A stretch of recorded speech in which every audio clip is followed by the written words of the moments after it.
hari ini kita masuk pada ayat 76 sampai 80. Ayat 76 sampai 80. Mari kita masuk ke screen untuk membaca bersama-sama.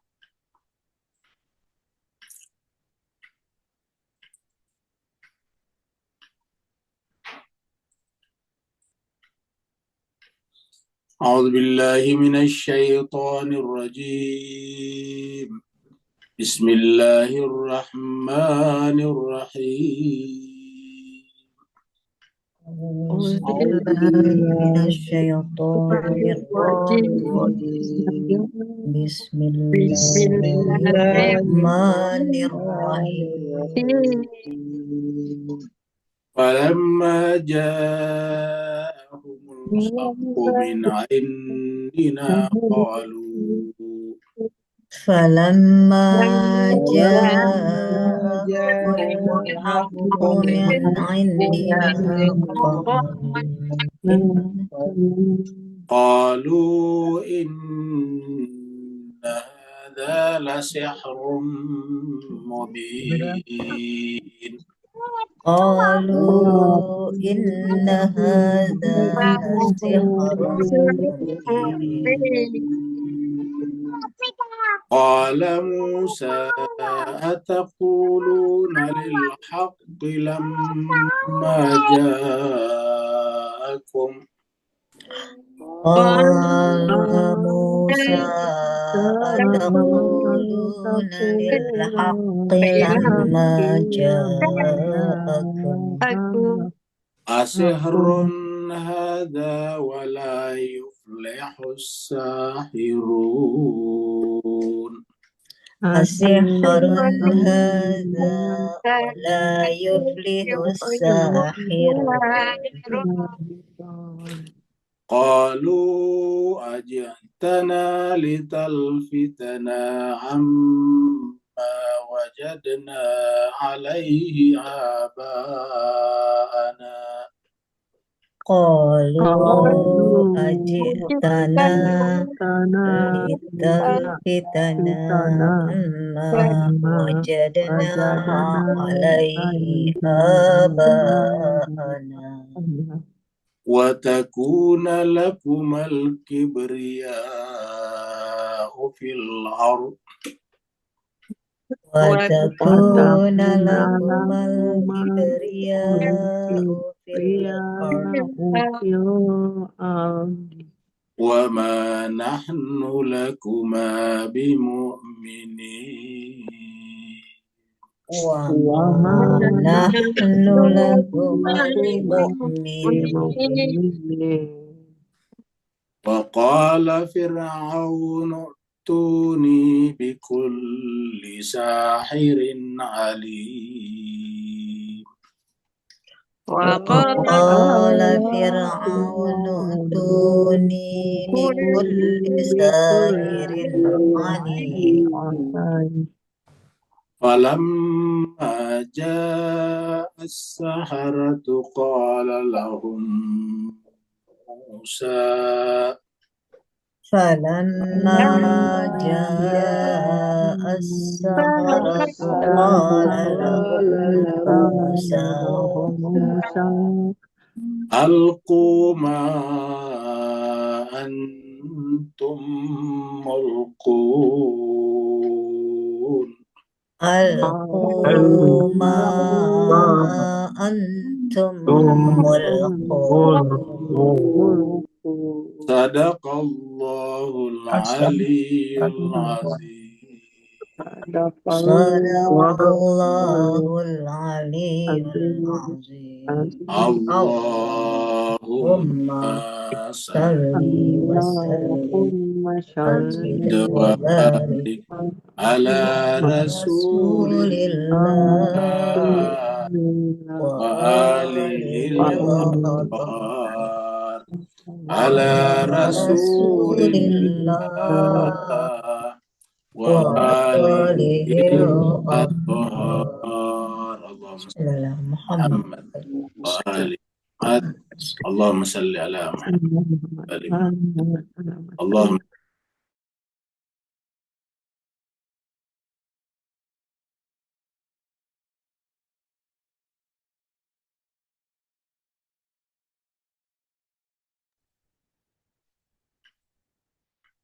Terima kasih banyak jemaah sekalian telah ikut membaca ayat suci Al-Quran. Semoga ayat-ayat yang dibaca tadi setiap hurufnya mendapatkan 1 hasanah dan setiap hasan mendapatkan 10 pahala, dan semoga nanti di akhirat menjelma menjadi amal-amal kita, menjadi tajassumul amal dalam tubuh dan penampilan kita. Kita meneruskan surat Yunus, surat yang ke-10. Surat Yunus adalah surat yang berkaitan dengan Nabi Yunus alaihissalatu wassalam. Turunnya surat ini di Mekah, maka disebut dengan surat Makkiyah. Jumlah ayatnya ada 109 ayat, dan tadi kita sudah baca sampai ayat yang ke-80.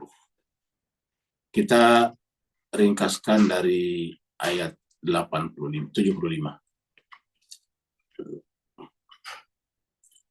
Di ayat 75 Allah SWT berfirman, A'udzubillahi minasyaitonirrajim, Bismillahirrahmanirrahim. Summa ba'atsna min ba'dihim Musa. Jadi tadi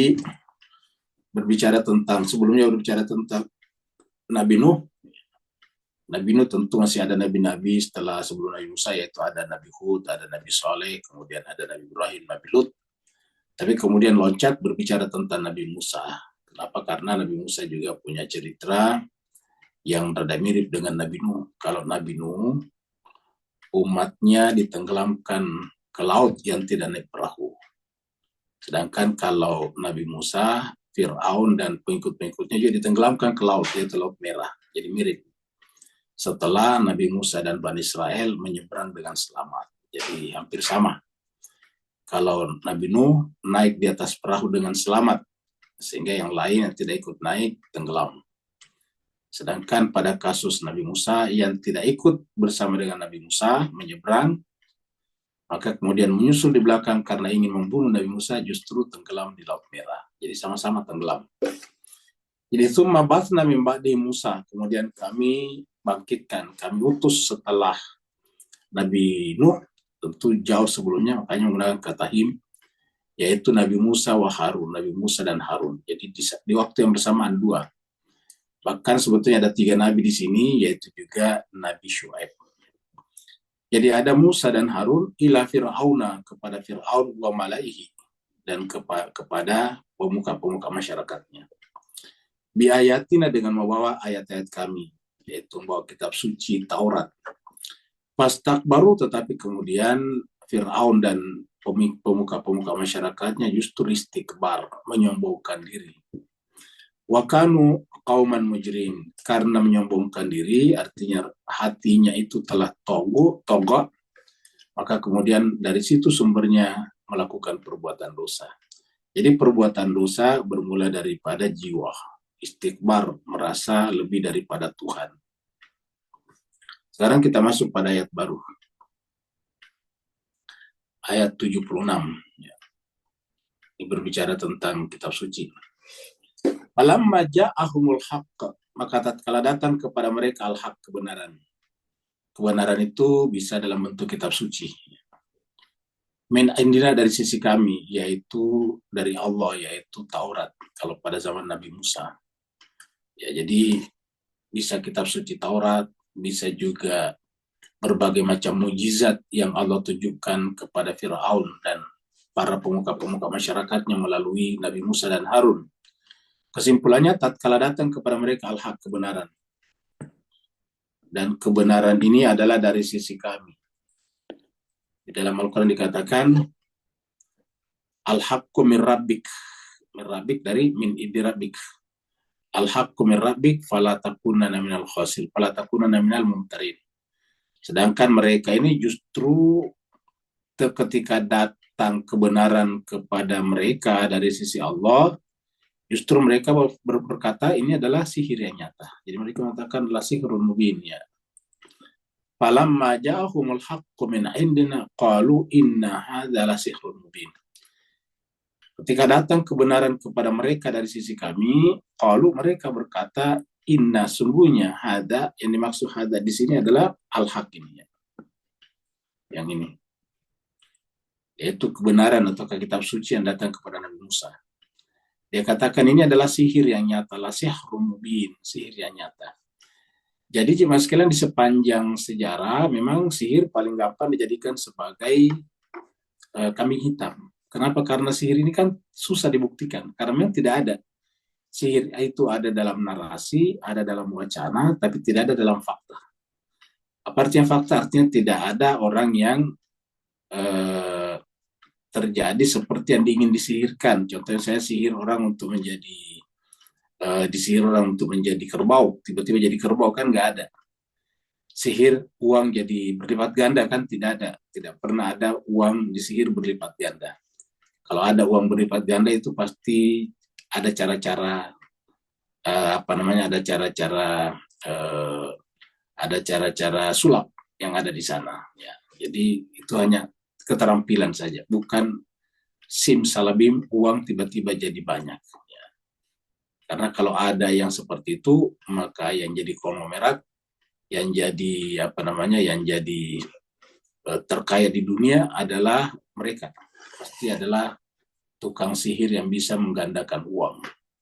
Mereka akan menjadi penguasa di seluruh dunia. Nah, banyak sekali uangnya. Bayangkan semua uang digandakan.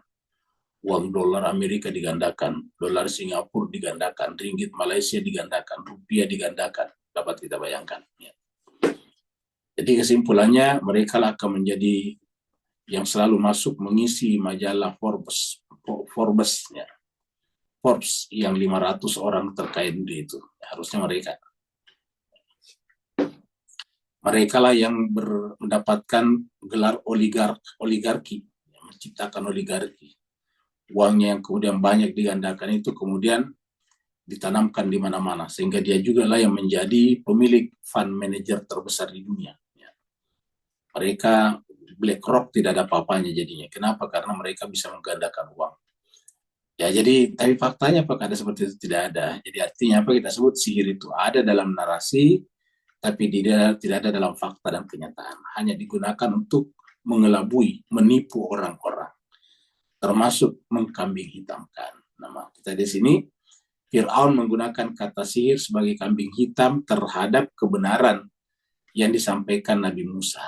Ya, jadi karena kebenaran itu luar biasa, maka kemudian disebut dengan sihir. Ya, jadi kata sihir itu adalah sesuatu yang memukau. Sihir itu memukau lebih daripada sekedar membuat orang takjub, tetapi membuat orang membuat orang meninggalkan kebiasaannya. Jadi tiba-tiba orang meninggalkan kebiasaannya. Jadi ketika mereka mendapatkan kebenaran dari Musa, mereka meninggalkan kebiasaan lamanya, kultur lamanya, yang membuat mereka gampang ditindas. Karena jemaah sekalian ya, orang ditindas itu dimulai dari pikiran.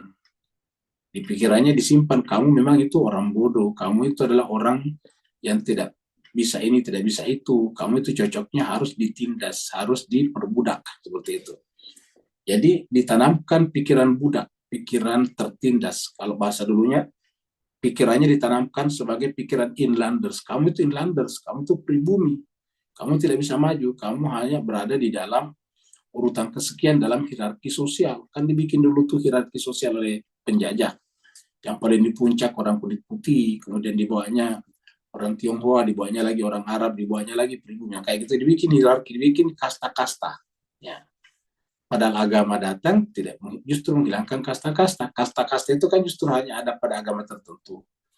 Ya, dalam Islam itu indah sekali dalam Al-Quran, semuanya sama saja. Ya. Dalam Al-Quran dikatakan yang menentukan manusia adalah takwanya. Jadi manusia yang menentukan kalau hartanya banyak atau tidak, kerja kerasnya. Siapa saja yang menjadi pekerja keras bisa berhasil. Nah sekarang ini ditanamkan bahwa kamu itu adalah bangsa inlander, kamu itu adalah bangsa yang tidak bisa maju. Sampai sekarang itu di seluruh ditanamkan yang namanya bangsa, yang namanya Islam itu di bawah. Jadi hierarki itu tadi tanpa kita rasakan ada di seluruh dunia sekarang. Ya, jadi ada hierarkinya di atas, di berbawah. Nah, kalau kita bikin piramida sosial, yang paling di bawah kaki piramida itu bangsa-bangsa Islam, seperti itu. Makanya kalau ada bangsa atau negeri Islam mau maju itu digencet segencet-gencetnya, diinjak seinjak-injaknya seperti Iran. Iran itu diembargo, bayangkan diembargo dari tahun 79 sampai sekarang. Diembargo lagi, sampai apa? Sampai mata uangnya nggak ada nilainya, supaya apa? Rakyatnya memberontak. Dan sekaligus berpikir bahwa mereka memang tidak bisa. Jadi seperti itu. Jadi buat sedemikian rupa. Ya. Nah sayangnya memang umat Islam banyak tidak menyadari ini, memang juga membiarkan dirinya seperti itu, membiarkan dirinya mohon maaf malas misalnya, membuat dirinya misalnya mager, malah bergerak, tidak kreatif, tidak inovatif, sehingga kemudian bergantung kepada orang lain. Inilah. Falamma ja'ahumul haqqu min indina, qalu mereka berkata, inna hadzal sihrun mubin. Sungguhnya ini adalah sihir yang nyata. Jadi inna hadzal sihrun mubin. Ini adalah sihir yang nyata. Sihir yang terang-terangan. Maksudnya sihir yang benar-benar, ini benar-benar sihir. Jadi ini kan memberikan penekanan untuk mempengaruhi pikiran orang, mempengaruhi cara berpikir. Ya. Kalau jemaah sekalian rajin memperhatikan bagaimana negara-negara di dunia dikacau oleh pihak Amerika dan sekutunya, itu semuanya dimulai dengan distorsi informasi. Distorsi informasi itulah kemudian dipaksakan. Ya. Dipaksakan bahwa kemudian mereka memang salah dan karenanya mereka harus dihancurkan. Termasuk misalnya dengan kelompok-kelompok Islam Syiah, apa Islam dalam Islam. Ya, yang namanya Syiah itu pasti salah dan sebagainya. Yang namanya Hamas itu teroris, seperti itu dipaksakan. Kenapa dipaksakan Hamas teroris? Supaya jangan kita berani membelanya. Masa membela teroris? Persis sama Belanda dulu, kalau ada orang berjuang melawan Belanda dianggap sebagai ekstremis. Ya, sebagai orang yang orang yang ekstrim, orang yang harus disingkirkan. Nah, jadi seperti itu.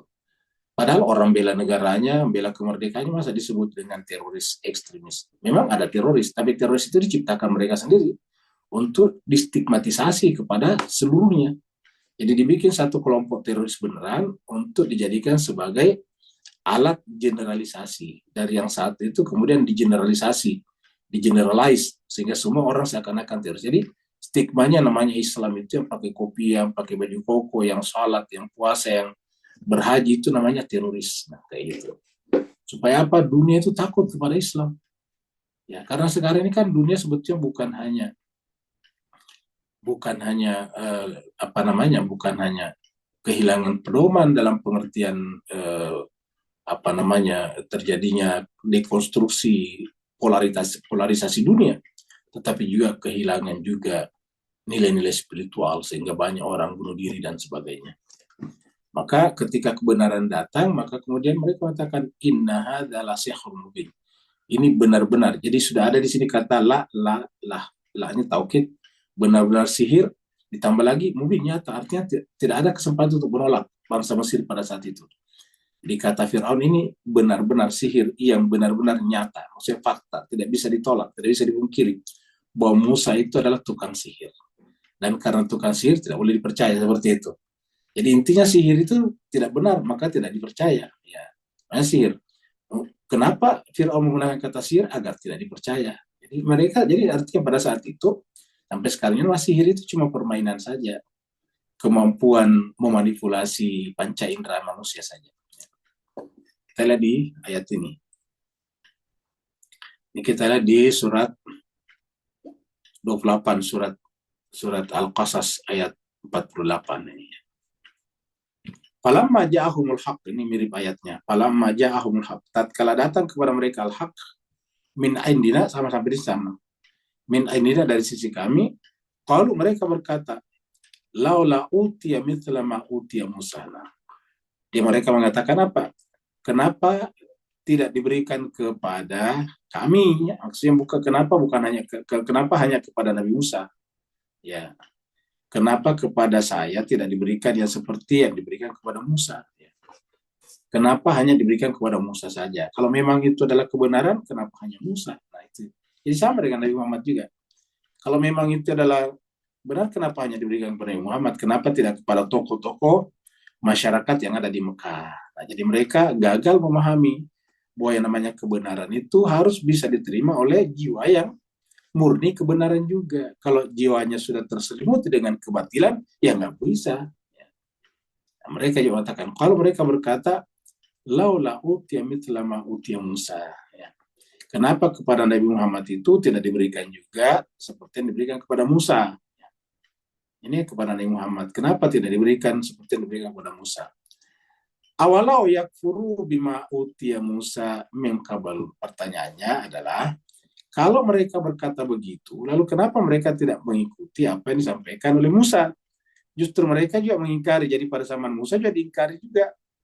Jadi pada zaman Nabi diingkari Muhammad bin Abdullah, pada zaman Nabi Musa dikejar-kejar juga untuk dibunuh sampai Nabi Musa menyeberang lautan. Nabi Muhammad juga nanti begitu dikejar juga sampai Nabi dan sahabat-sahabatnya pindah ke Yathrib atau Madinatul Munawwarah. Jadi katakan awalam yakfuru, kalau memang begitu kenapa mereka mengingkari apa yang diturunkan kepada Musa? Artinya kenapa mereka tidak mengingkari? Ya. Kenapa? Bukankah mereka juga mengingkari apa yang telah diturunkan kepada Musa dan kabel sebelumnya? Mereka juga berkata kepada Musa dan Harun, sihran. Jadi ini adalah tukang sihir. Sihran itu dua tukang sihir, itu Musa dan Harun. Jadi Musa dan Harun adalah dua tukang sihir, tazahara, saling bantu membantu. Waqalu, dan mereka berkata, inna bikulli kafirun. Kami terhadap masing-masing mereka, yaitu Musa dan Harun, kami ingkar. Jadi seperti itu. Artinya kenapa terjadi pada Nabi Musa juga kalau mereka mengatakan kenapa tidak diberikan kepada Muhammad seperti yang diberikan kepada Musa. Nah, jadi mas sekalian ini kita lihat bahwa hukumnya sama. Di mana samanya? Apakah orangnya sama? Beda orangnya. Masanya berbeda. Nabi Musa kira-kira 2000-an tahun sebelum Nabi Muhammad, 2000-an tahun lebih, dan orangnya ya berbeda. Nabi Musa di Mesir, Nabi Muhammad di Mekah, beda sekali kan? Apanya yang sama kira-kira? Pikirannya, mindsetnya. Jadi ulangi, yang menyebabkan mereka sama adalah mindsetnya, setting pikiran. Mindset itu kan setting pikiran, yang mengisi pikiran. Jadi kalau yang mengisi pikiran itu sama, outputnya sama juga. Karena pikiran itu kan menjadi pisau analisis. Pisau analisis itulah yang menentukan. Makanya pertanyaan tadi pagi dari Pak Suhada itu menarik. Tentang ra'yu dan mantik dengan akal, dua hal yang berbeda. Ya, jadi seperti itu. Jadi kalau misalnya ra'yu murni dari karsa pemikiran, yang bisa benar bisa salah. Artinya murni dari yang bersangkutan, pandangan pribadinya. Tapi kalau berkenaan dengan mantik, itu bukan pandangan pribadi, tapi itu hukum-hukum akal namanya. Ya, jadi begitulah juga dengan ini. Ya, yang membuat mereka sama, pada waktunya berbeda, bangsanya berbeda, adalah pada mindsetnya. Ya, ketika setting pikirannya sama, outputnya sama juga.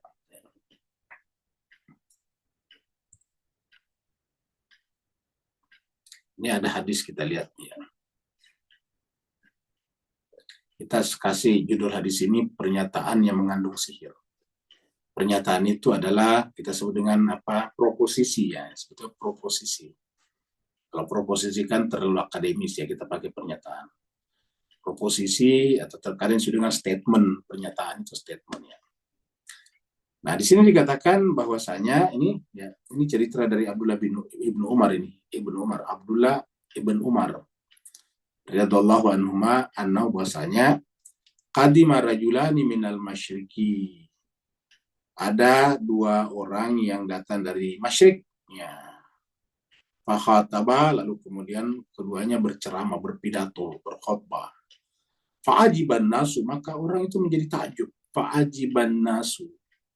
Kemudian manusia atau orang-orang pada takjub kepada rajulani tadi, kedua orang tadi. Ya. Apa yang ditakjubi? Libayanihima.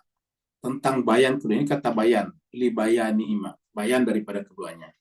Apa itu bayan daripada keduanya? Itu pernyataan-pernyataannya. Jadi pernyataan-pernyataannya dalam ceramahnya itu memukau orang. Ingat, libayanihima. Pada pernyataan-pernyataannya.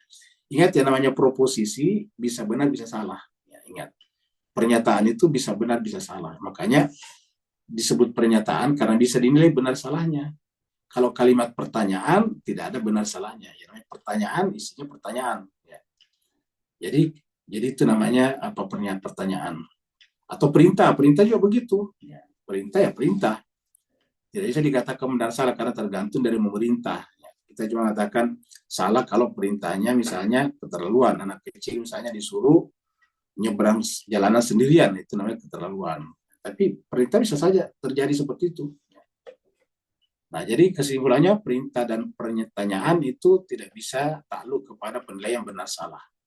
Yang takluk kepada pernyataan apa yang takluk kepada penilaian benar salah adalah pernyataan statement. Ya, ini disebut dengan proposisi.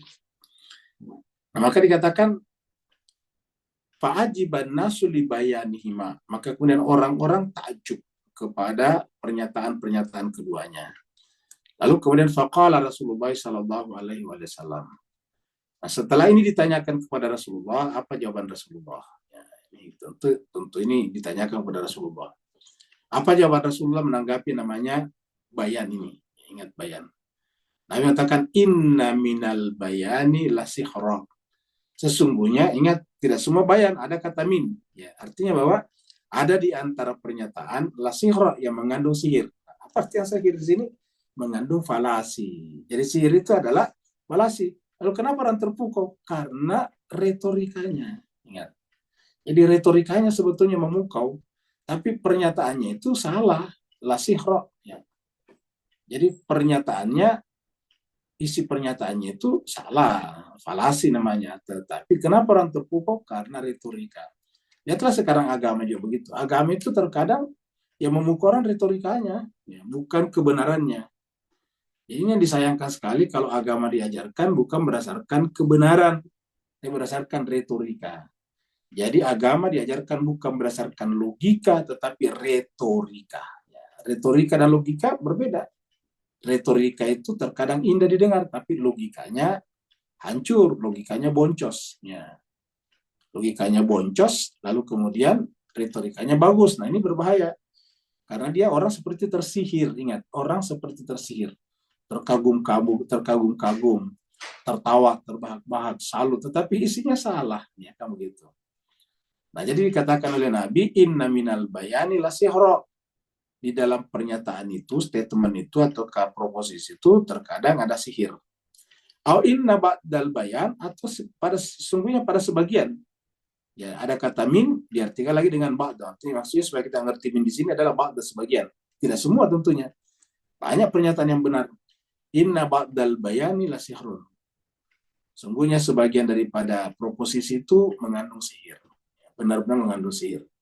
Nah, jadi apa yang kita sebut sihir di sini? Sihir itu sebetulnya hanya pernyataan terhadap sesuatu, bahwa sesuatu itu ketika tidak mengandung kebenaran, jadi disebut sihir. Ingat, tidak mengandung kebenaran, tetapi memukau orang, nah itu namanya sihir. Ulangi lagi, sihir itu adalah sesuatu yang memukau orang, tapi tidak mengandung kebenaran. Nah, itulah tadi yang dituduhkan kepada Nabi Musa tadi di sini. Mana tadi? Ya. Yang di atasnya tadi di sini ya. Yang di atas tadi di sini. Ya. Inilah tadi yang dituduhkan kepada Musa di sini. Ya, datang kebenaran, tetapi mereka dipimpin oleh Fir'aun, diorkestrasi oleh Fir'aun, beserta dengan Malaihi. Mereka mengatakan bahwa yang disampaikan Musa itulah sihir mubin. Nah, ini kita sudah dengan kambing hitam. Karena faktanya tidak seperti itu. Faktanya adalah al-haq. Tapi dia memberikan label atau label la sihrun mubin. Jadi isinya adalah minyak babi, ditulis di depannya minyak onta, ya kan gitu. Jadi ini adalah apa? Mohon maaf terbalik. Ini minyak onta dikasih minyak babi di depannya, gitu. Terbalik, ya. Jadi yang seperti itu. Jadi kebenaran tapi dikasih label salah. Nah, untuk apa? Untuk menipu umat. Jadi seperti itu. Jadi ini adalah hadis Nabi. Jadi ini menarik ya. Ternyata ada bayan, ada proposisi pernyataan seperti itu. Makanya kan kita pernah terangkan bahwa tingkatan nalar itu ada 4. Nalar pertama adalah nalar bayani. Ya, nalar bayani nih, nalar bayani bisa mengandung. Nalar yang di atasnya nalar jadali. Nah, kalau jadali itu menggunakan prinsip-prinsip mantik. Kemudian di atasnya lagi ada nalar nalar burhani. Di atasnya lagi ada nalar irfani. Jadi yang paling tinggi itu adalah nalar irfani. Ini adalah hadis Bukhari nomor 5325. Dan nanti ada juga hadis yang dengan mirip dengan ini kita kutip dewa nantinya dari sumber yang lainnya.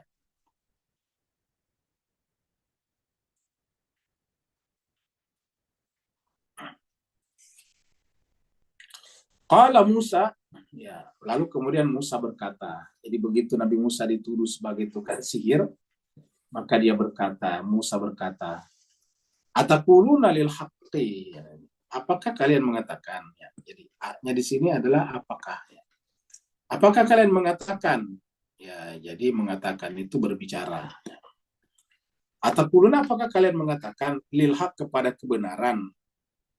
Lamma ja'akum, ketika kebenaran datang kepada kalian. Apakah kalian mengatakan kepada kebenaran tatkala kebenaran ini datang kepada kalian? Apa sih kata-katanya? Asihrun hadza, apakah ini sihir? Nah, maksudnya Nabi Musa mengatakan, apakah pantas kalian mengatakan sihir kepada kebenaran? Ya. Kalau kebenaran, ya kebenaran, bukan sihir. Ya, dari sini kita lihat bahwa sihir itu sebetulnya adalah kebatilan. Sihir itu adalah sesuatu yang tidak berdasarkan kebenaran. Ingat, karena sihir di sini kan dilawankan dengan kebenaran. Jadi sihir ada sebagai diksi, ada sebagai terminologi, tapi dia tidak ada sebagai sebuah fakta. Ya. Karena kalau sihir ada sebagai sebuah fakta, tukang sihir yang paling hebat. Dia bisa berkuasa setiap saat. Kenapa? Raja disihir, maka kemudian dia bisa naik. Ya. Tapi faktanya kan tidak seperti itu. Indonesia dijajah begitu lama, Portugis, Inggris, Perancis, ya Belanda. Tetapi kenapa tidak bisa mengusirnya dengan sihir? Penjajah bisa kita usir setelah banyak anak-anak negara, anak-anak bangsa yang bersekolah. Setelah penduduk Indonesia mulai banyak sekolah, nah mulai itu timbul sikap kritis terhadap penindasan, kekerasan, dan pembunuhan karakter yang dilakukan oleh penjajah. Nah, seperti itu. Jadi setelah banyak yang sekolah, nah mulai itu. Ya, jadi asihrun hadza, apakah ini sihir? Jadi apakah pantas kau mengatakan kepada kebenaran ini sihir? Artinya Nabi Musa mengatakan bahwa kebenaran dan sihir itu dua hal yang berbeda, bagaikan timur dan barat. Ya, bedanya seperti itu. Bagaikan gelap dan terang. Al-haq itu adalah terang, sihir itu adalah kegelapan, seperti itu. Jadi, kok kenapa kau mengatakan kepada kebenaran itu sihir? Wala yuflihus sahirun. Padahal yang namanya tukang sihir, sahir itu orang yang bersihir, itu tidak pernah benar, tidak pernah beruntung. Maksudnya tidak pernah benar. Ini kata-katanya juga. Jadi lihat. Nabi Musa mengatakan, la yuflihus sahirun. Tukang sihir itu, ataukah sihir itu, pesihir itu, tidak pernah benar. Maksudnya tidak pernah beruntung. Apa artinya tidak pernah beruntung? Tidak ada faktanya.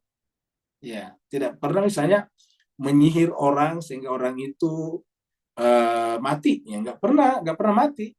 Sihir orang itu sakit. Ya, nggak pernah sakit. Kenapa? La yuflihus sahirun. Ya. Jadi ayat ini menjelaskan kepada kita bahwa sihir itu tertolak secara faktual. Tapi dia ada secara diksi, secara terminologi. Ya. Kalau kita baca di kamus, sihir ada.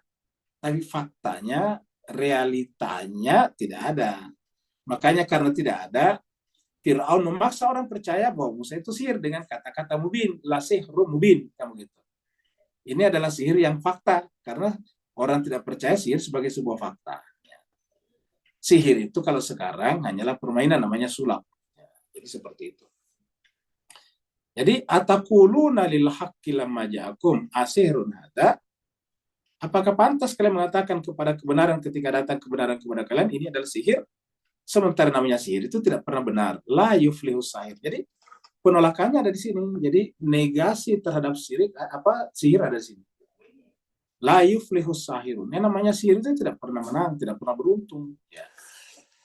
Jadi tidak pernah ada. Kita di mana-mana begitu. Siapa sekarang yang berkuasa dari dulu sampai sekarang? Ya pemilik teknologi. Kenapa misalnya bangsa-bangsa Eropa bisa menghancurkan peradaban dan kehidupannya orang-orang Indian di Amerika Utara. Amerika Utara itu mencakup Amerika Serikat, Kanada, Meksiko, dan sebagainya. Nah, kenapa bangsa-bangsa bangsa Indian hilang? Sederhana, bangsa India melawan berperang dengan bangsa kulit putih dengan panah, sedangkan orang Eropa datang dengan senjata otomatis, senjata api, begitu. Yang jarak jauh bisa mematikan dan bisa berkali-kali nembak kan begitu. Ya. Sedangkan yang namanya panah, ya jaraknya terbatas. Ya, panah itu kan jaraknya terbatas. Panah itu kalau sudah sekitar 200 meter sudah melemah kekuatannya. Tapi kalau senjata api, bisa jauh sekali. Nah, jadi inilah jemaah sekalian serbagi yang terjadi. Jadi akhirnya kemudian kalah. Begitu ya sekarang. Kenapa disebut Amerika sebagai dikdaya atau superpower? Karena Amerika punya kapal induk yang banyak. Amerika punya pesawat-pesawat tempur yang canggih. Punya berbagai macam seri pesawat tempur seri F, F5, F apalagi F15, F16, apalah macam-macam. F35, oh banyak.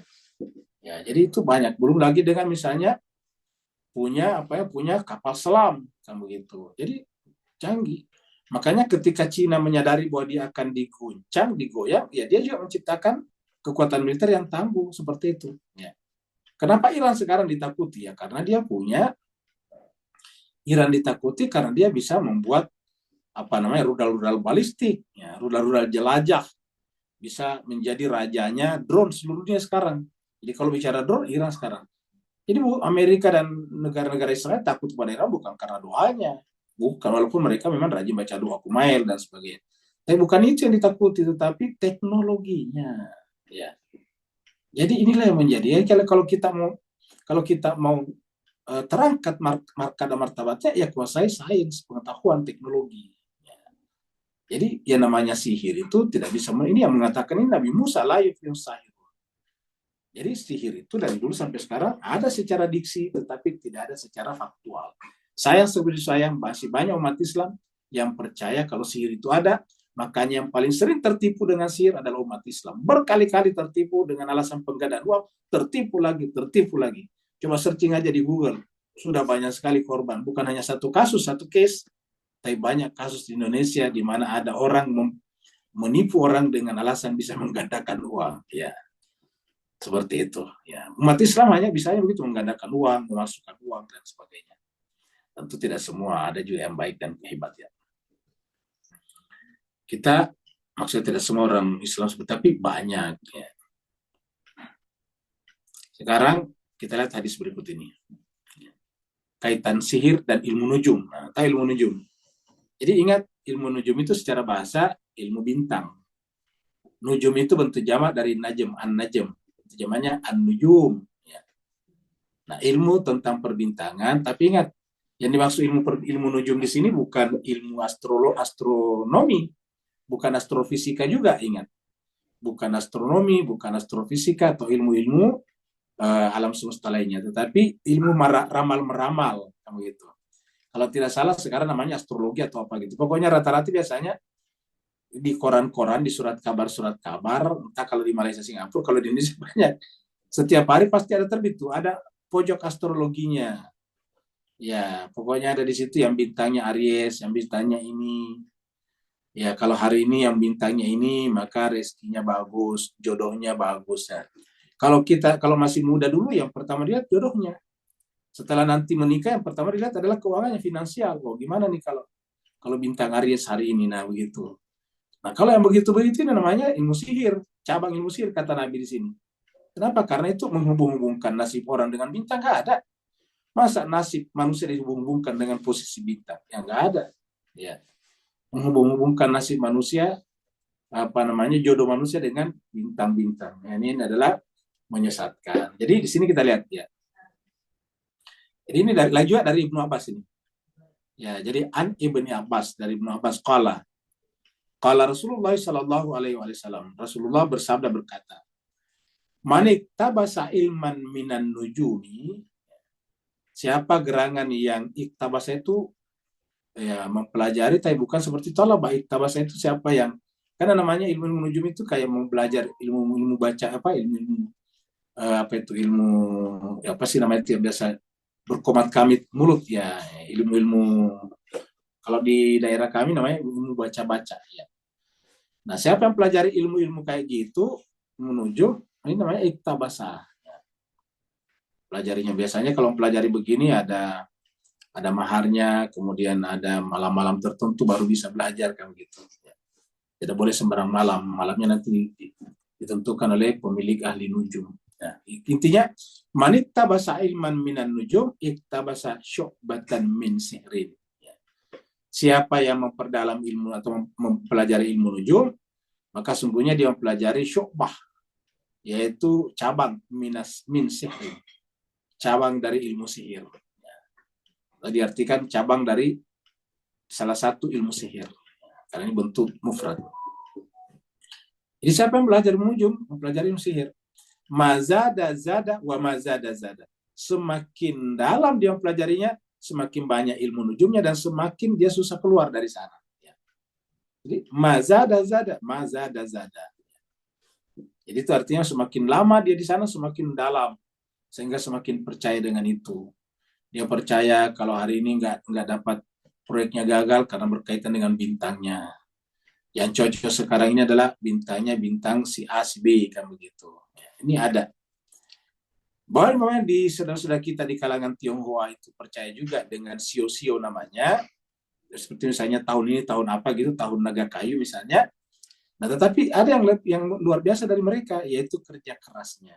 Jadi yang menyebabkan mereka berhasil bukan kepercayaannya kepada sio, kepada bintang-bintang itu, tetapi kepercayaannya kepada kerja keras.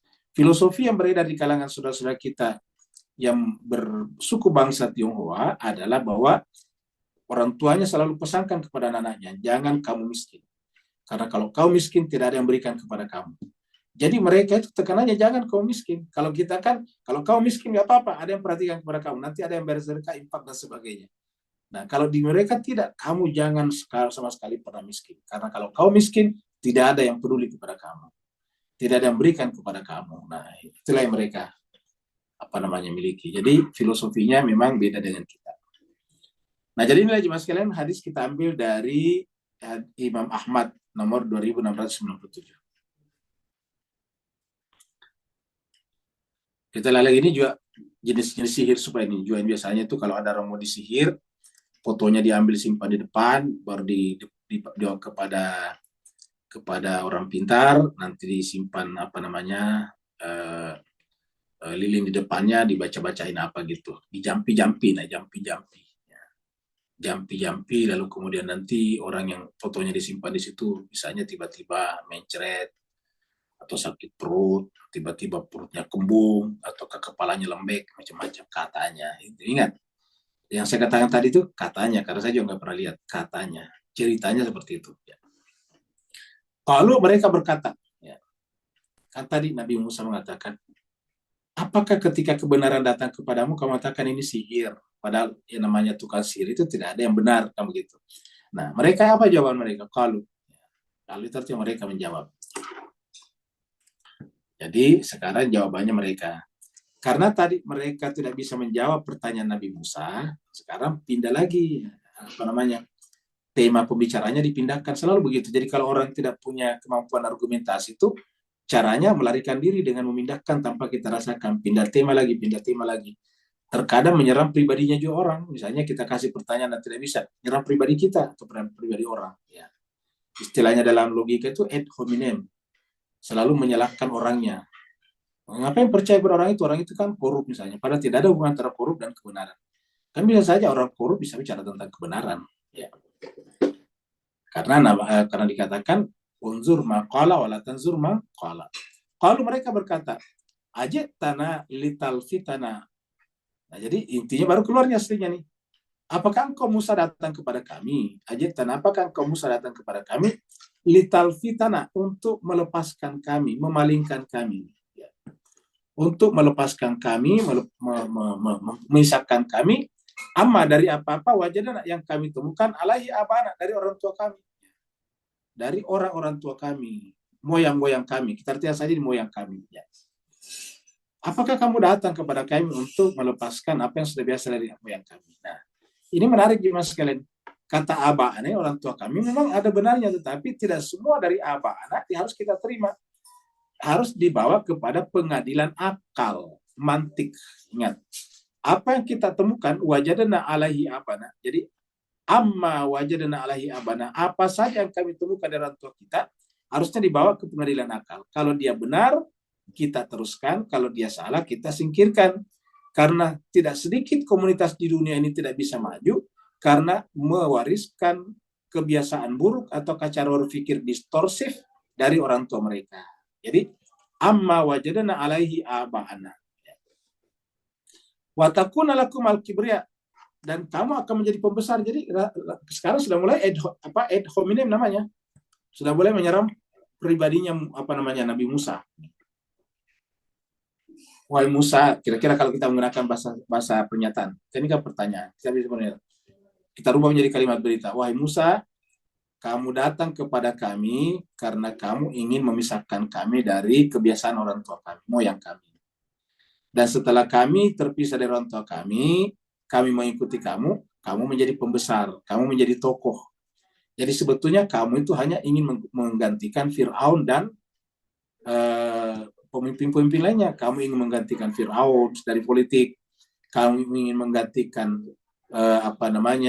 Haman, kamu ingin menggantikan Korun dari sisi finansial. Ya. Pokoknya kamu datang kepada kami adalah al-kibriya, untuk menjadi besar. Nah, ini yang terjadi jemaah sekalian. Ya, kamu ingin menjadi besar. Ya, kamu ingin menjadi tokoh pembesar. Fil ardi, di bumi Mesir. Ya, di bumi, bisa diartikan di bumi. Kenapa? Karena ini berlaku untuk sampai akhir zaman ketika datang khalifah terakhir.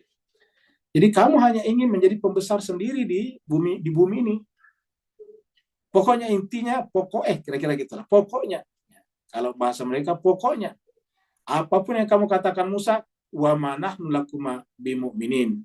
Kami bangsa Mesir atau kami Fir'aun dan tokoh-tokoh masyarakat Mesir, kami tidak lakuma kepada kamu berdua. Ya, kumaknya di sini adalah Musa dan Harun. Bimu'minin, beriman. Kami tidak beriman kepadamu. Jadi camkan ini, wahai Musa, kami tidak beriman kepadamu. Kan berarti artinya sudah kehabisan argumentasi kan? Ya, ini sudah kehabisan argumentasi. Pokoknya kami tidak beriman. Ya, kira-kira gitulah. Pokoknya kami tidak beriman. Terus kamu mau apa, wahai Musa? Kira-kira gitu.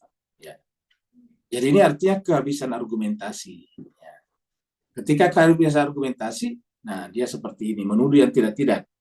Menuduh Nabi Musa sebagai al-kibriya, menuduh Nabi Musa sebagai memisahkan kebiasaan dengan nenek moyang mereka, dan sebagainya. Dan karenanya mereka menegaskan, kami tidak beriman. Pokoknya kami tidak beriman. Nah, ini yang disebut tanda orang kehabisan argumentasi. Jadi intinya adalah sihir itu tidak ada. Dia ada secara diksi, dia ada secara terminologi, tetapi tidak ada secara hakikat. Ini surat Taha, ayat 20, ayat 69, surat 20 ayat 69. Walki maafi yaminika, maka kemudian Nabi Allah mengatakan kepada Nabi Musa waktu berjumpa dengan Tuhan sihir. Kan tadi sudah kelihatan sukan sihir ya. Ya, kita lihat tadi di sini. Ya. Apa kata Allah kepada Nabi Musa? Wa alki ma fi yaminika. Lemparkan apa yang ada di tangan kananmu. Talkaf ma sana'u. Kan tadi sihir tidak benar di ayat 77 tadi. Sihir tidak benar. Buktinya mana? Coba wahai Musa, lemparkan apa yang ada di tangan kananmu. Tongkat maksudnya. Niscaya tongkatmu talkaf ma sana'u, akan memakan apa yang mereka buat. Apa sebabnya? Innama, hanya saja, sana'u, apa yang mereka buat, yaitu sihir mereka, kaidu sahirin, hanya merupakan tipu dayanya tukang sihir. Ingat, cuma tipu daya saja, artinya tipu-tipuan, bukan asli.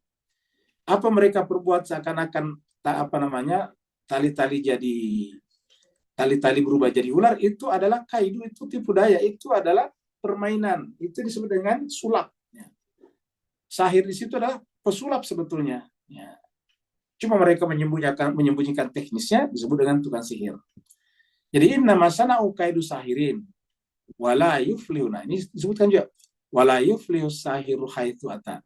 Ya, namanya sihir itu, tukang sihir tidak pernah bisa benar, tidak pernah bisa nyata dimanapun datangnya, dari manapun datangnya. Ingat, di haitsu ata, dimanapun adanya, dimanapun dilakukan, di Arab, di Eropa, di Afrika, di Asia, di Asia Tenggara, Asia Timur, nggak pernah benar.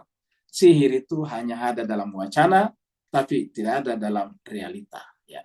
Wala yuflihu sahiru haitsu ata. Nah, jadi ini jelas sama tadi ayatnya. Nah, kita lihat lagi di sini. Walillahil hamdu rabbis samawati wa rabbil ardi rabbil alamin. Kenapa tidak mungkin terjadi sihir tadi? Karena milik Allah lah. Apa yang ada di langit dan di bumi karena milik Allah, maka pujian juga hanya kepada Allah. Tidak. Kalau sihir kan menyebabkan kita menguji tukang sihirnya. Walillahil hamdu rabbis samawati wa rabbil ard. Ya. Dan tidak ada tukang sihir yang menyandarkan itu dari Tuhan. Walillahil hamdu, kepunyaan Allah lah segala puji, segala kepunyaan Allah puji-pujian. Kenapa? Karena dialah Tuhan seluruh sekalian alam. Tuhan di langit, Tuhan di seluruh alam, Tuhan di langit, Tuhan di bumi, Tuhan di seluruh semesta alam. Nah, walahul kibriya'u, maka kebesaran itu hanya miliknya. Jadi bukan Musa mencari kibria. Kalau misalnya nanti Musa jadi besar, ya itu karena pemberian dari Allah, bukan sesuatu yang dia cari, bukan sesuatu yang dia perjuangkan, bukan sesuatu yang dia politiskan. Ya. Walahul kibriya'u, kepunyaan Allah al-kibriya fis samawati wal ardh, di langit dan di bumi. Wa huwal azizul hakim, dan dia Allah Maha Perkasa yang bijaksana. Jadi al-kibriya itu adalah milik Allah. Kenapa tadi kata kibriya? Karena mereka tadi menuduh Nabi Musa sebagai al-kibriya. Ya, lakuma al-kibriya, Musa dan Harun. Ini adalah contoh sihir nih. Sihir, kemudian apakah pohonnya tumbang? Enggak, kecuali kalau ada tipu daya sebelumnya dulu. Misalnya pohonnya sudah digergaji tapi disembunyikan bekas gergajinya, tinggal hitung detik, begitu tangannya diubah-ubah begini, kemudian pohonnya tumbang. Dan gitu-gitu. Waqala Fir'aun, dan berkatalah Fir'aun. Jadi setelah tadi tidak mampu mengalahkan argumentasinya Nabi Musa, sekarang Fir'aun berkata, "Utuni bikulli sahirin alim." Utuni, datangkanlah kepadaku bikulli, tiap-tiap atau seluruh sahir, tukang sihir alim yang mendalam ilmunya. Jadi Fir'aun tetap belum mengalah. Ya, dia hanya sudah mengalah, tetapi dia minta supaya didatangkan tukang sihir yang berilmu. Sahirin alim, tukang sihir yang paling hebat, yang paling jago. Itu namanya alim. Ya, jadi sahirin alim, tukang sihir yang paling mendalam. Karena kalau alim itu kan bahkan digunakan untuk Tuhan, maha mengetahui, kan begitu, alim.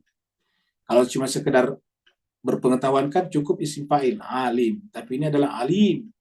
Jadi artinya ilmunya itu mendalam sekali, sampai ini hanya digunakan pada Tuhan. Jadi bikulli sahirin alim, datangkanlah kepada saya, kata Fir'aun kepada kepada pejabat-pejabatnya, kepada pegawai-pegawainya, kepada bawahan-bawahannya, menteri-menterinya, supaya mengumpulkan seluruh tukang sihir, tapi hanya diseleksi, difilter tukang sihir yang berpengetahuan saja. Ya. Jadi maka berkumpullah nanti banyak sekali tukang sihir di di alun-alun Mesir, ya, sahirin alim, tukang sihir yang berpengetahuan. Ya. Ini juga kita bisa temukan di sini.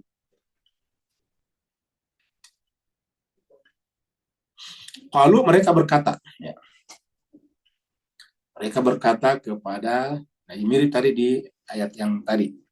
Mereka berkata kepada Musa dan Harun, inna hada, tiadalah hadani, artinya tiadalah dua orang ini, yaitu Musa dan Harun, kecuali lasahirani, benar-benar dua tukang sihir. Yuridani, keduanya mempunyai keinginan, an yukhrijakum, untuk mengeluarkan kalian min ardikum. Yang menuduh Nabi Musa dan Harun untuk mengusir orang Mesir dari negaranya dan menyimpan di sana bangsa Israel. An yukhrijakum, tuduhan ini baru benar sekarang, yaitu bahwa Amerika menyimpan bangsa Israel di Palestina, itu baru benar. Tapi dulu ketika Nabi Musa, enggak. Kalau sekarang kan Nabi Musa, tetapi Presiden Amerika, nah cocok. Karena mereka semuanya berada di bawah kepentingan pihak lain.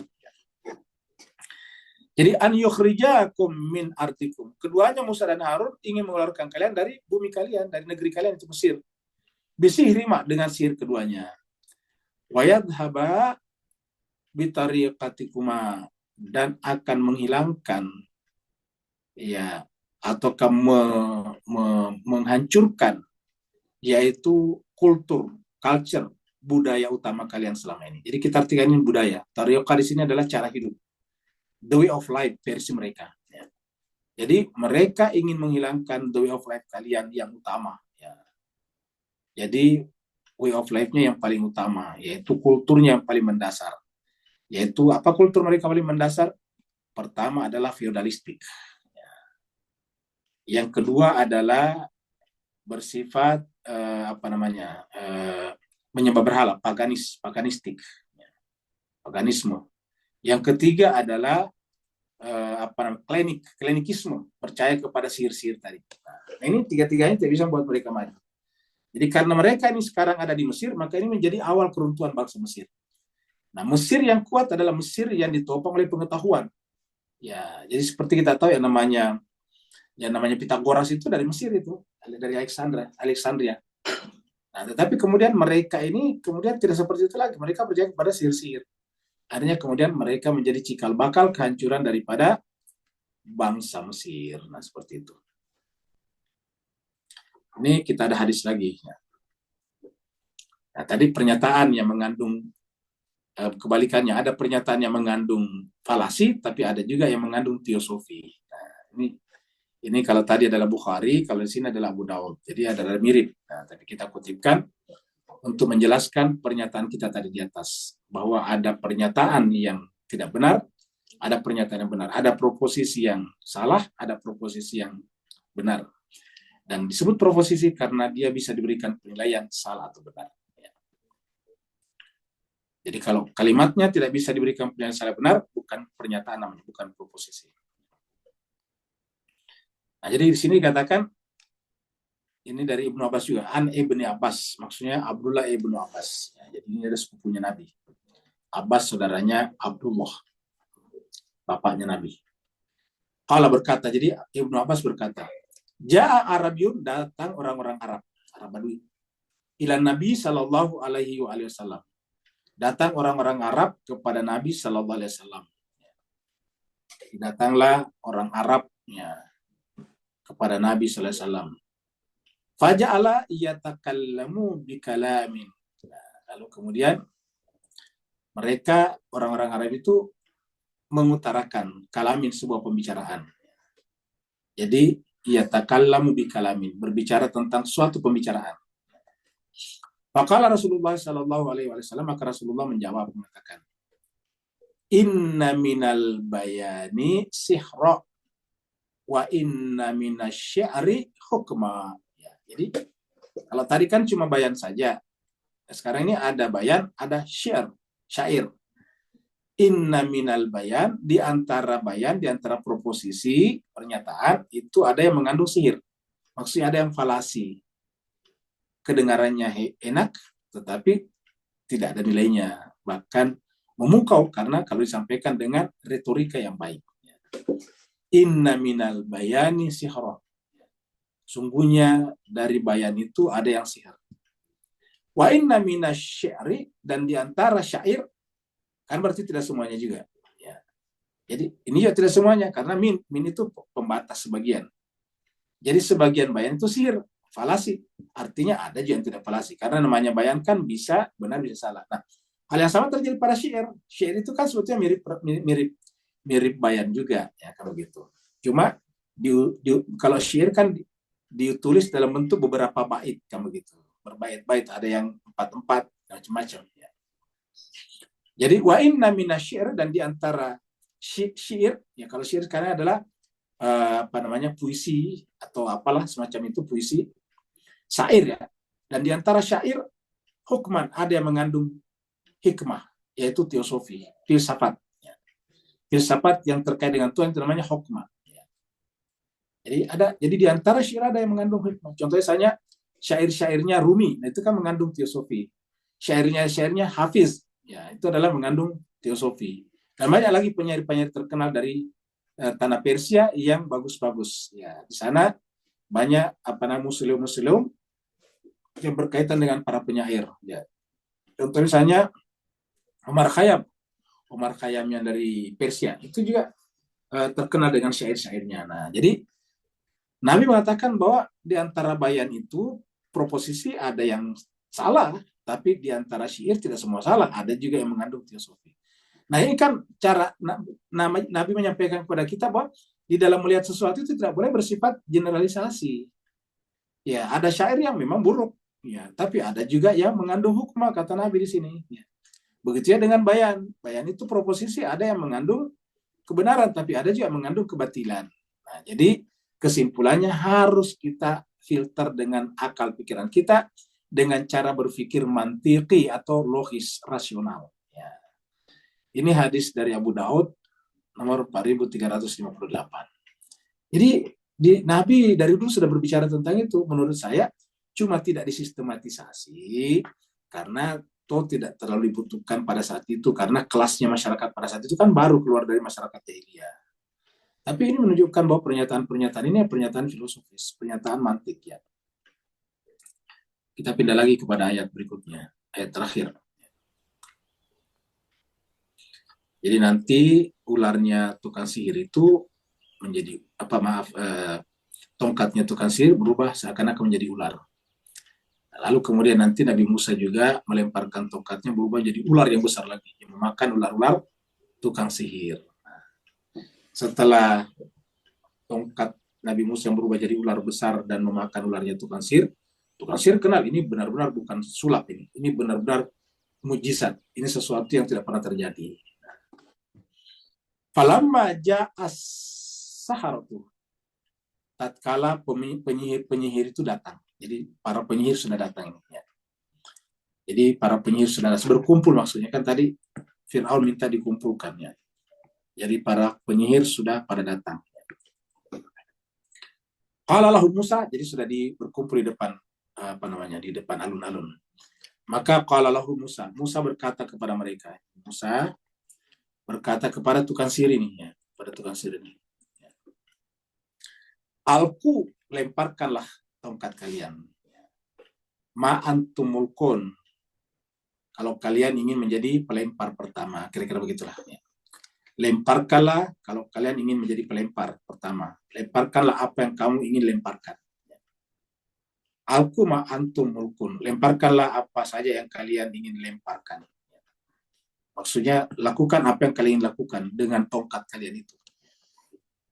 Jadi sampai di sini ayat 81 berlanjut, nanti menjadilah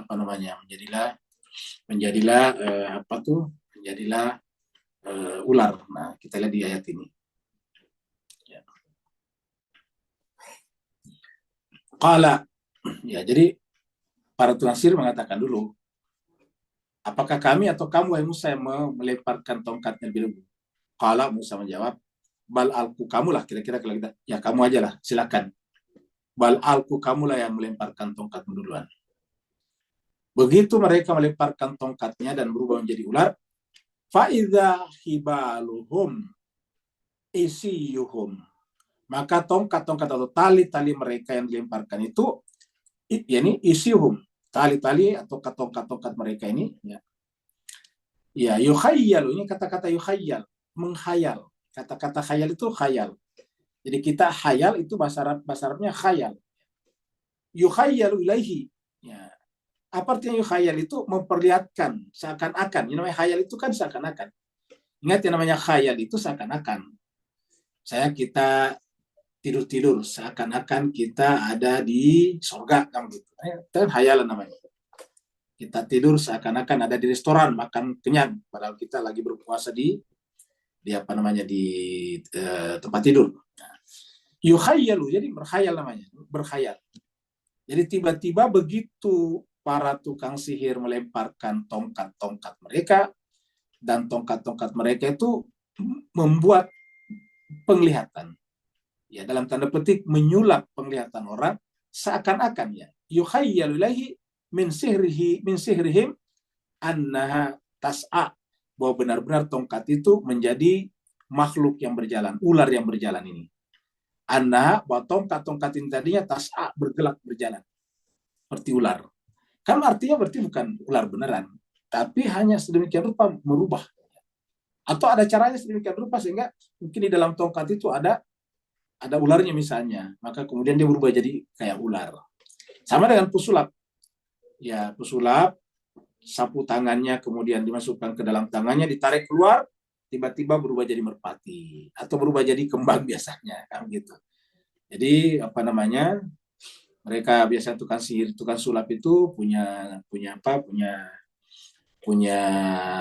sapu tangannya dimasukkan ke dalam tangannya, begitu ditarik keluar berubah jadi bunga atau berubah jadi merpati biasanya, seperti itu. Nah, kalau di sini adalah berubah jadi ular yang bergerak dengan agresif. Anha tas'al. Nah, jadi artinya apa? Tahayyalu. Kata tahayyalu itu bukan nyata, khayal, permainan. Kalau namanya ini kecepatan tangan. Ya. Seakan-akan. Jadi khayal itu seakan-akan. Yang namanya seakan-akan itu kan tidak asli. Seakan-akan ya tongkat yang berubah jadi ular. Seakan-akan tongkat berubah jadi ular. Nah, jadi jemaah sekalian, itulah pembahasan kita pada petang hari ini. Masih ada waktu kita yang mau bertanya. Intinya adalah jemaah sekalian berbahagia bahwa sihir itu hanya ada secara wacana, tapi tidak ada secara fakta. Karena kalau sihir ada, maka tentu negara yang paling hebat sihirnya lah yang menjadi superpower. Atau negara yang paling hebat sihirnya lah yang paling kuat ekonominya. Tetapi sayang seribu sayang, tidak ada negara pesihir yang menjadi hebat di dunia. Rata-rata hebat di dunia karena kedisiplinan mereka mempelajari ilmu pengetahuan dan teknologi. Semoga bermanfaat. Ya, kalau yang bertanya dipersilakan. Waalaikumsalam. Waalaikumsalam warahmatullahi wabarakatuh. Silakan Pak Nur. Alhamdulillah, barakallahu fi anjim ajin. Assalamualaikum Muhammad. Baik.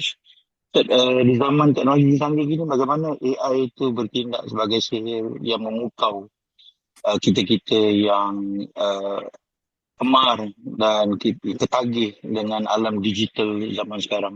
Sampai ChatGPT sendiri mampu mengumpulkan data, kemudian mengalahkan para padri-padri dengan ayat-ayat yang mengakibatkan padri tadi terbukan.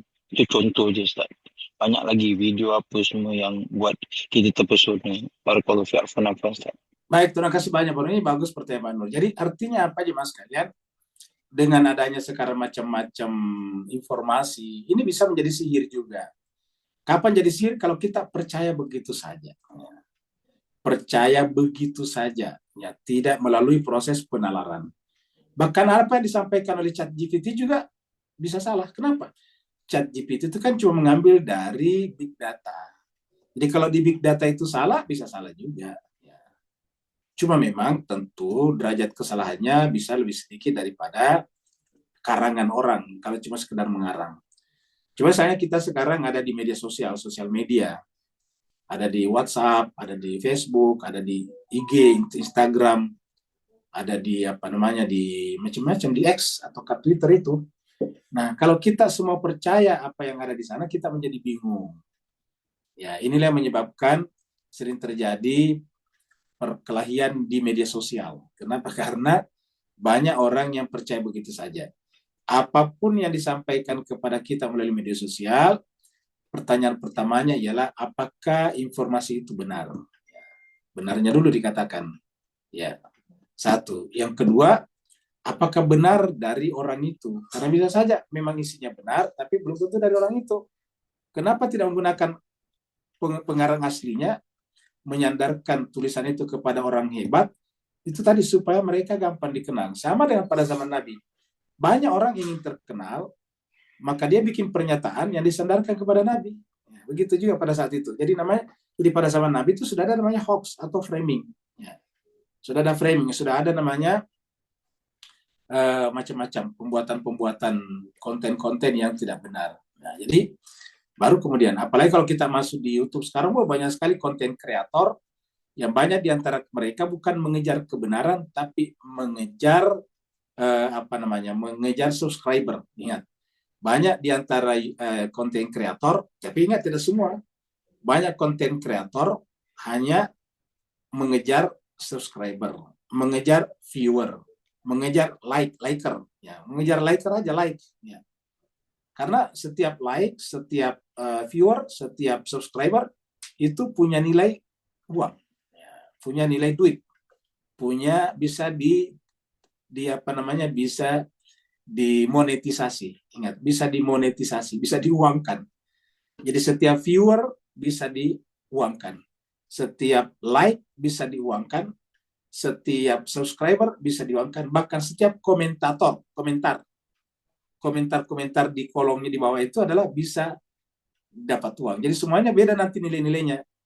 Cuma sekedar view beda dengan like beda dengan komentar. Ya, komentar masih tinggi karena menunjukkan dia aktif. Ya. Nah, jadi oleh sebab itulah kita harus berhati-hati dengan konten kreator sekarang. Maka banyak konten kreator itu benar-benar kayak sulap saja, dibuat sedemikian rupa supaya orang terpukau, ya, masuk nonton.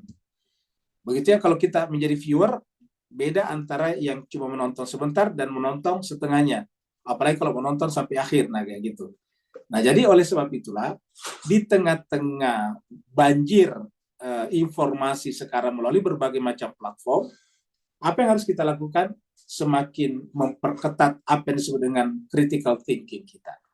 Kalau kita orang Islam, memperketat critical thinking kita dan memperketat pemahaman kita kepada Al-Quran. Karena pemahaman kita kepada Al-Quran mengguide, membimbing kita untuk memahami konten-konten tadi. Ada lagi yang lain? Kalau tidak ada, berarti kita akhiri sampai di sini. Terima kasih banyak atas perhatiannya. Mohon maaf atas segala kekurangan. Al-Fakir mendoakan semoga Bapak semuanya diberikan kesehatan lahir batin, dipanjangkan umurnya, dimudahkan urusannya, dilipatkan rezekinya, dan senantiasa kita bersama di dunia, dan insya Allah bersama nanti di akhirat. Assalamualaikum warahmatullahi wabarakatuh. Waalaikumsalam warahmatullahi wabarakatuh. Jazakumullah khairan. Syukran.